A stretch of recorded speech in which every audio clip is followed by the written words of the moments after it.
rwa stress. Rero icyo gihe nk'ubu ngubu iyo mugiye kuza ku ishuri ababyeyi musigamo bateye stress yayindi yaganje. Umubyeyi aribaza itangira ry'amashuri riraje, ese borodero y'umwana y'abana nzayikura he? Agatangira yibaza se nzabajyana gute ku ishuri, nzabigira gute examen, ibintu nk'ibyo. So iyo ngiyo rero iyo itinze cyangwa se itivujwe kare ishobora gutera ishobora gutuma n'umuntu abura ubuzima. Hanyuma impamvu ya kabiri bayita inflammation. Inflammation ni uburyo serire cyangwa se cells niga nuzo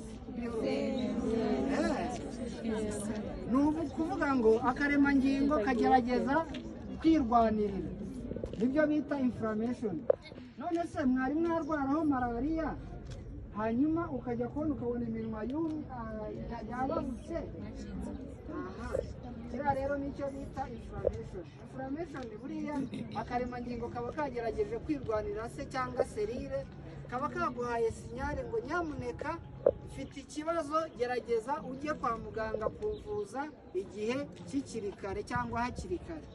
So rero hari abantu babibona akavuga ngo ngewe ntabwo mwari mwumva ngo umuntu ngo yababutse iminwa, ngo ngiyo nababutse iminwa ngo ubwo ngo malariya ngo iba yapfubye ngo ntabwo mba ngiye kwa muganga neza. None ikintu kikubayeho ntuhita ubona ko ari ikintu kidasanzwe. Ubu ngubu uyijyamo arabizi urugero ayijyamo, hagize ikintu gihinduka ikaba mikeya cyangwa ikaba myinshi niwe wabimenya. So impinduka rero nizo zo gutuma umuntu ajya hehe? Kwa muganga. Hanyuma tugiye kwifashisha ino serenge turebe ese koko infection y'ubundi ziterwa n'iki? Ziterwa na padi mwambara zitujuje ubuziranenge. Hanyuma nibyo tugiye kubona hano. Ubundi padi y'umwimerere ugomba kuyambara ya maraso mu gihe uri mu mihango. Ya padi igomba kuba ikozwe muri koto 100%, igafata ya maraso ikayagumana kugira ngo atongera kugusubiramo. Hanyuma zino padi zo dusanzwe dukoresha zo ntago ari uko bigenda. Iyo yambaye mu gihe gitoya ujya kumva yuzuye, hanyuma ya maraso wa mwanda ariho wa mwanda ryagi ryamenetse akongera ya maraso akongera cyangwa wa mwanda akagusubiramo. Muzabibona ko abantu benshi barwara ama infection nyuma yo kuva mu mihango. Rero nibyo tugiye kubereka ese koko inisante ishobora kohereza ibintu bifitiye abanyagihugu cyangwa se abanyarwanda muri rusange bifite akamaro cyangwa byizewe. Nibyo tugiye kureba rero. Ubu ni ukuvuga ngo ino serenge ifite mililitiro 10, umubare munini ni 10. Turi buvomeremo kangahe kugira ngo twuzuze 50?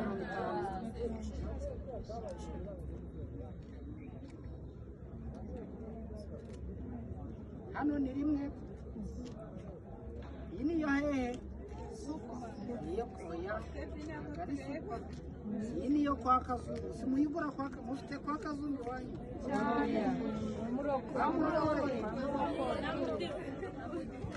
Ubu ni kangahe? Turasuminga ko uyu ari umuki.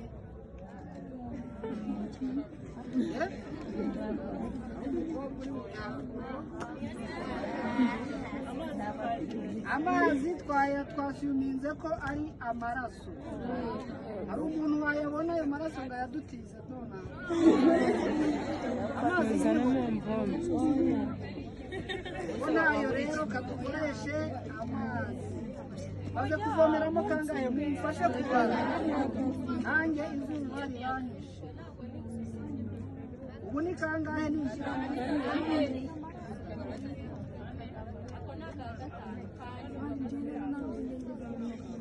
hano na kakangahe?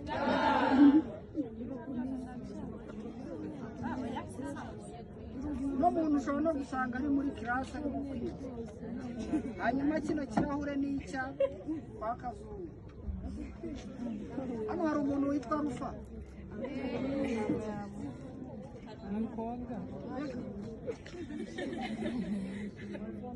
hanyuma iyi ni ya padi bayita arufa sekireti.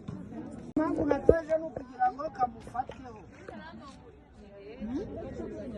Hanyuma tugiye kwasiyuminga ko yambaye padi kubera ko yatacinga ku mubiri aho ariho hose, turasiyuminga ko hano ariho ayambaye, sibyo? Hanyuma noneho ngaho gira kwa kundi ushyiramo imbaraga.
Devin.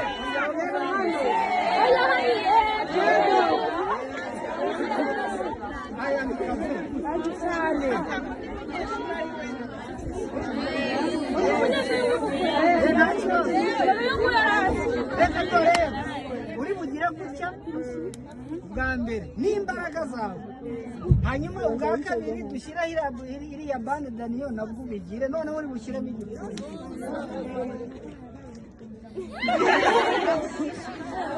Narashyiraho nyine karasanzwe. Nashyiraho bande daniyo. Ongera shyiraho imbaraga babiri.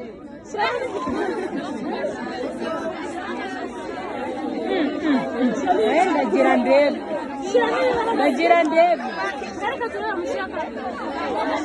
Bashyira ahantu ushaka.